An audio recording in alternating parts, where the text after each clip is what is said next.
युग परिवर्तन के लिए विचार क्रांति।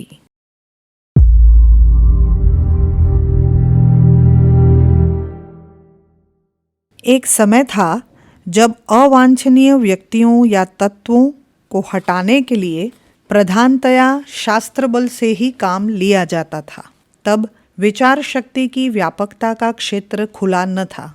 यातायात के साधन, शिक्षा, साहित्य, ध्वनि विस्तारक यंत्र, प्रेस आदि की सुविधाएं उन दिनों न थी और बहुसंख्यक जनता को एक दिशा में सोचने, कुछ करने या संगठित करने के लिए उपयुक्त साधन भी न थे। इसलिए संसार में जब भी अनाचार, पाप, अनौचित्य फैलता था, तब उसके निवारण के लिए उस अनौचित्य के केंद्र बने हुए व्यक्तियों की शक्ति को युद्ध द्वारा शस्त्र बल से निरस्त किया जाता था। प्राचीन काल में युग परिवर्तन की यही भूमिका रही है। रावण, कुंभकर्ण, मेघनाद, खरदूषण, कंस, जरासिंध, दुर्योधन, वेन, हिरण्यकश्यप, महिषासुर, वृत्तासुर, सहस्त्रबाहु आदि अनीतिमूलक वातावरण उत्पन्न करने वाले व्यक्तियों की शक्ति निरस्त करने के लिए जिन्होंने सशस्त्र आयोजन किए, परास्त किया, उन महामानवों को युग परिवर्तन का श्रेय मिला। उन्हें अवतार, देवदूत आदि के सम्मानों से सम्मानित किया गया। भगवान राम, भगवान कृष्ण, भगवान परशुराम, भगवान नृसिंह आदि को इसी संदर्भ में सम्मान पूर्वक पूजा सराहा जाता है। पिछले 200 वर्ष में विज्ञान ने अद्भुत प्रगति की है। संसार की समस्याओं को नया स्वरूप दे दिया। संसार के सुदूरवर्ती देश अब यातायात की सुविधा के कारण गली मोहल्ले की तरह अत्यंत निकट आ गए। तार और डाक ने जानकारियों का आदान प्रदान सुलभ बना दिया। प्रेस, अखबार और रेडियो ने ज्ञानवर्धन की अनुपम सुविधाएं प्रस्तुत कर दी। संसार की अनेक सभ्यताओं और विचारधाराओं ने एक दूसरे को प्रभावित करना आरंभ कर दिया। साथ ही ऐसे ऐसे दूर मार करने वाले शास्त्रों का आविष्कार आरंभ कर दिया जिससे युद्ध केवल 2 ही देशों के बीच संभव न रह गया। व्यक्तिगत लड़ाइयाँ तो सरकारी कानून के अंतर्गत असंभव हो गई। आज किसी देश का प्रधानमंत्री भी बिना न्यायालय की आज्ञा के किसी का वध कर डाले तो उसे फांसी पर ही चढ़ना पड़ेगा।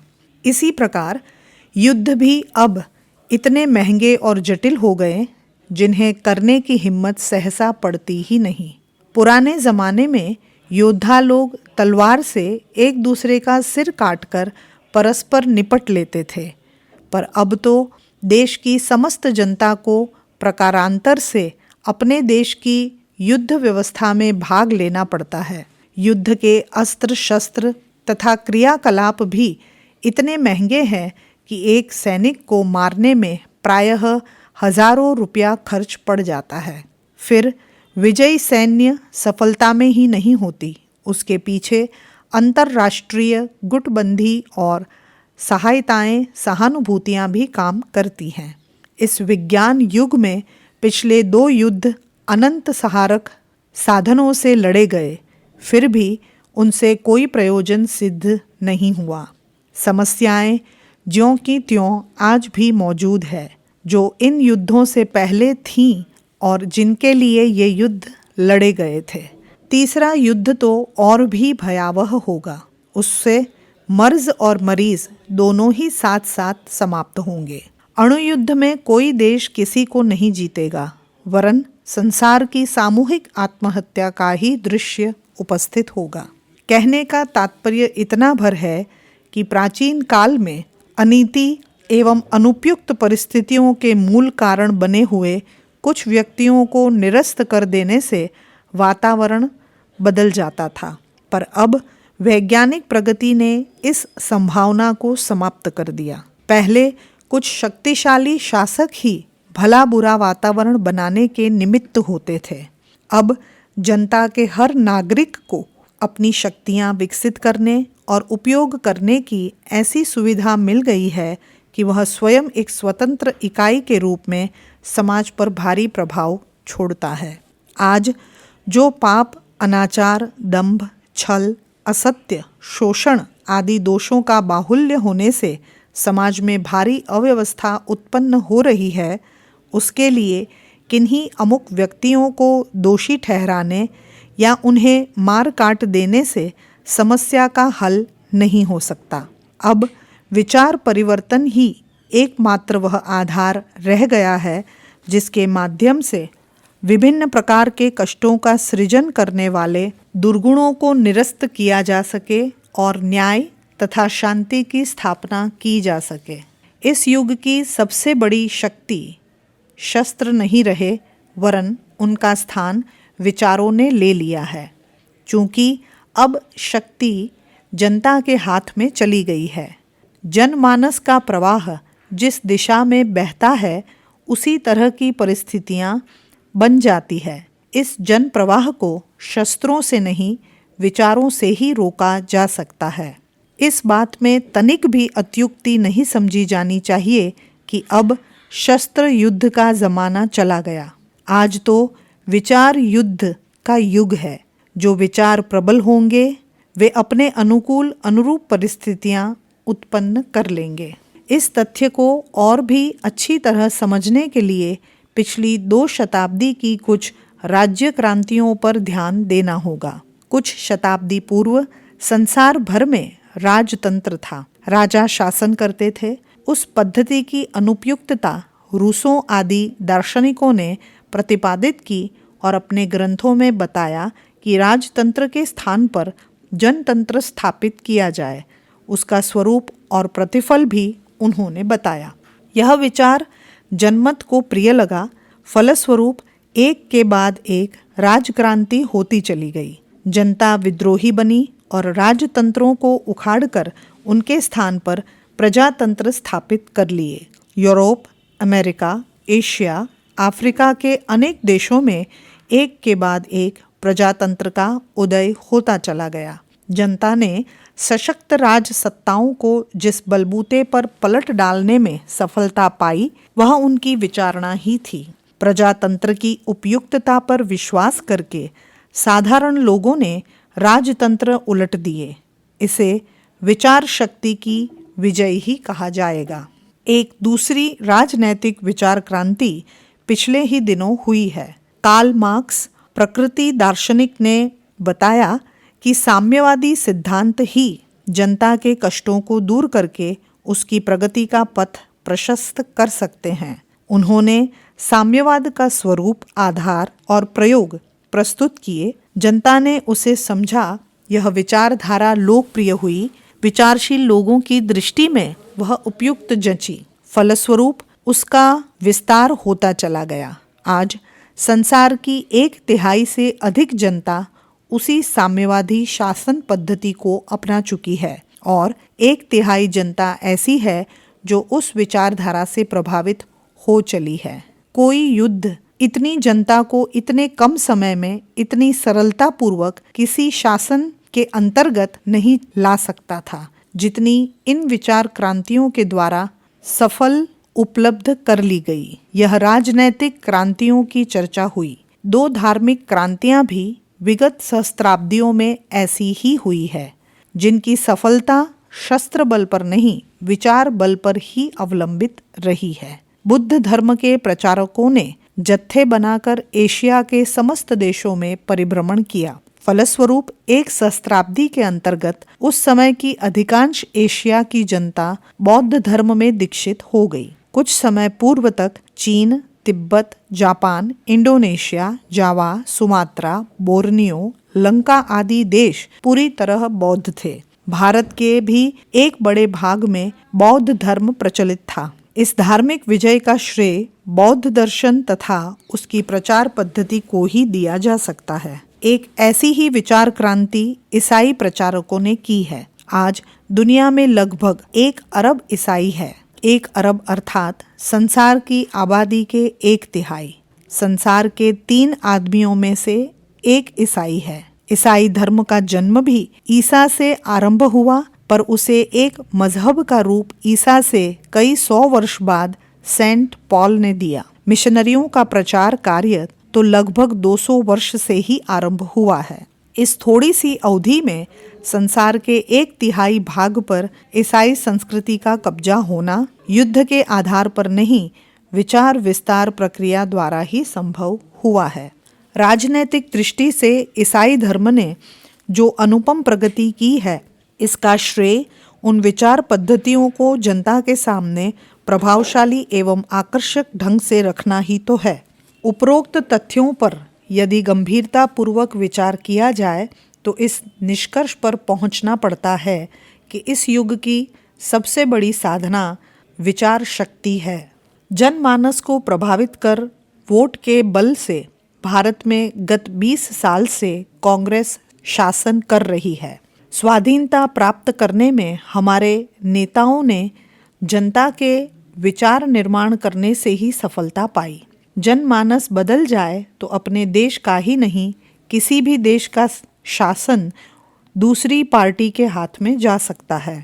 जनता के विचार प्रवाह की प्रचंड धारा किसी भी शासन को इधर से उधर उलट पलट कर सकती है।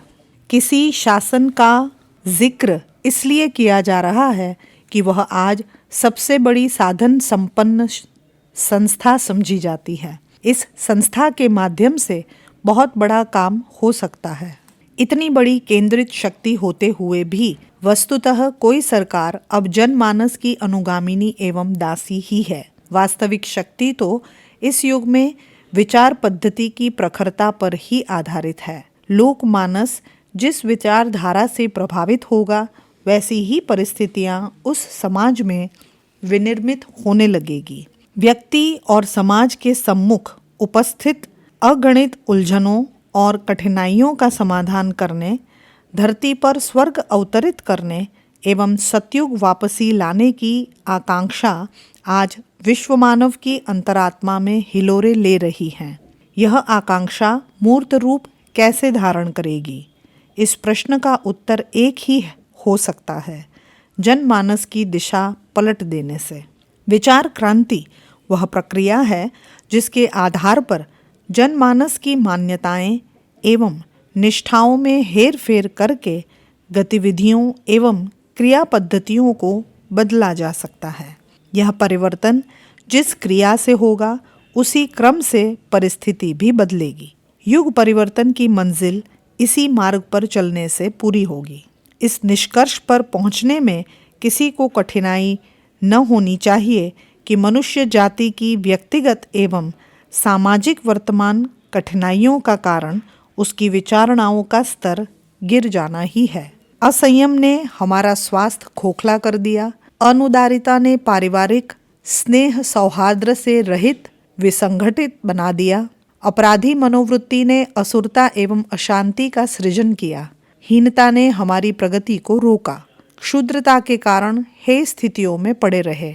अविनय ने हमें शत्रुता, विरोध, असहयोग एवं तिरस्कार का भागी बनाया। असंतुलन ने मानसिक शक्ति नष्ट कर दी। व्यक्ति को जितने प्रकार के कष्टों का सामना करना पड़ रहा है, जितना अभाव और कष्ट सहना पड़ रहा है, उसका प्रधान कारण व्यक्तित्व का स्तर गया बीता होना ही है। यदि उसे सुधारा जा सके तो निसंदेह हर व्यक्ति सामान्य साधनों एवं परिस्थितियों में स्वर्गीय आनंद तथा उल्लास से भरा जीवन जी सकता है। समाज के सामने जो समस्याएं हैं, वे भी दुष्प्रवृत्तियों की संतानें हैं। आलस्य, संकीर्णता, सामूहिकता का अभाव, नागरिक कर्तव्यों की उपेक्षा, भीरुता जैसे सामाजिक दोष दुर्गुणों ने खाद्यान्न की, महंगाई की, बेकारी व बेरोजगारी की, गरीबी की, अशिक्षा की, अपराधों की समस्याएं उत्पन्न की हैं। यदि जातीय जीवन में परस्पर मिलजुल कर एकता और आत्मीयता के आधार पर काम करने की लगन को स्थान मिल जाए तो जो साधन आज अवांछनीय कार्यों में खर्च हो रहे हैं, वे ही सार्वजनिक विकास में प्रयुक्त होते दिखाई दें और विपन्नता संपन्नता में बदल जाए। जनता विचार रहित नहीं है। मनुष्य विवेक शून्य नहीं हुआ है। यदि उसे तथ्य समझाए जाए तो समझता, मानता और बदलता है। राजसत्ता और धर्म आस्था में आश्चर्यजनक हेरफेर विचार क्रांतियों द्वारा किस प्रकार संभव हो सके, उसकी कुछ चर्चा ऊपर की पंक्तियों में की जा चुकी है। सांस्कृतिक, नैतिक या आध्यात्मिक क्रांति, जो भी कुछ नाम दिया जाए, उससे मानवीय अंतःकरण को उत्कृष्ट स्तर की ओर अग्रसर करने की प्रक्रिया भी पूरी की जा सकती है। मनुष्य का वास्तविक, चिरस्थायी एवं सर्वांगीण हित साधन इसी प्रकार होना है, तो वस्तुस्थिति समझा दिए जाने पर जनमानस उसे स्वीकार करेगा और अपनाएगा भी। विचार क्रांति, जिसका अर्थ है मनुष्य के आस्था स्तर को निकृष्टता से विरत कर उत्कृष्टता की ओर अभिमुख करना, ये आज की सबसे बड़ी आवश्यकता है। विश्व मानव उसी के लिए तड़प रहा है। युग की यही पुकार है। संसार का उज्जवल भविष्य इसी प्रक्रिया द्वारा संभव है। इतने आवश्यक एवं महत्वपूर्ण प्रयोजन की पूर्ति के लिए हर प्रबुद्ध व्यक्ति को कुछ सोचना ही होगा और करना ही होगा। अन्य मनस्क बैठे रहने से तो हम अपनी आत्मा के सामने कर्तव्यघात के अपराधी ही ठहरेंगे। पुस्तक विचारों की अपार और अद्भुत शक्ति। लेखक पंडित श्री राम शर्मा आचार्य। अगर आपको हमारी यह वीडियो पसंद आई हो तो इसे लाइक करें, कमेंट और शेयर करें और हमारे YouTube चैनल ऋषि चिंतन को सब्सक्राइब भी कर लें। साथ ही बेल आइकन को भी दबाएं ताकि आपको आने वाले सभी वीडियोस की नोटिफिकेशंस मिलती रहे। धन्यवाद।